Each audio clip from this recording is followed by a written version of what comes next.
রাজনৈতিক দলগুলোকে চাঁদাবাজি ও দখলবাজি বন্ধের আহ্বান জানিয়েছেন জামায়াতের আমির ডাক্তার শফিকুর রহমান। তার দাবি, ইসলামিক দলগুলোর কেউ জুলুম ও চাঁদাবাজির সঙ্গে জড়িত নয়। সকালে লক্ষ্মীপুর আদর্শ সামাদ সরকারি উচ্চ বিদ্যালয়ে এক সভায় এসব কথা বলেন তিনি।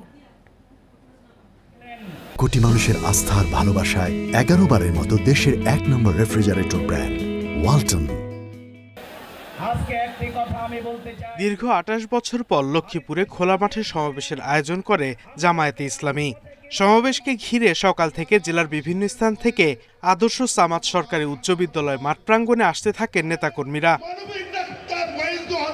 সমাবেশে প্রধান অতিথি হিসেবে উপস্থিত হন জামায়াতে ইসলামের আমির ডাক্তার শফিকুর রহমান। তিনি নতুন প্রজন্মের কাছে কৃতজ্ঞতা জানান। বলেন, তারা বুকে তাজা রক্ত দিয়েছিল বলেই দেশ দ্বিতীয়বার স্বাধীন হয়েছে। নতুন প্রজন্মের ভয়ে দেশ থেকে পালিয়ে গেছে স্বৈরাচার। জালিমদের হাতে এইভাবে যুগে যুগে যারা দুনিয়া থেকে বিদায় নিয়েছেন, আমি তাদেরকে গভীর শ্রদ্ধার সাথে স্মরণ করছি। মহান রবের দরবারে দোয়া করছি, আল্লাহ যেন তাদেরকে শহীদ হিসাবে কবুল করেন। সমাবেশ থেকে তিনি সবার প্রতি চাঁদাবাজি বন্ধের আহ্বান জানান।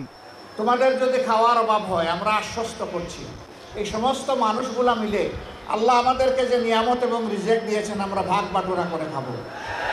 তবুও তোমরা চাঁদাবাজি ছেড়ে দাও, দখল বাণিজ্য ছেড়ে দাও, তোমরা মানুষকে কষ্ট দিও না।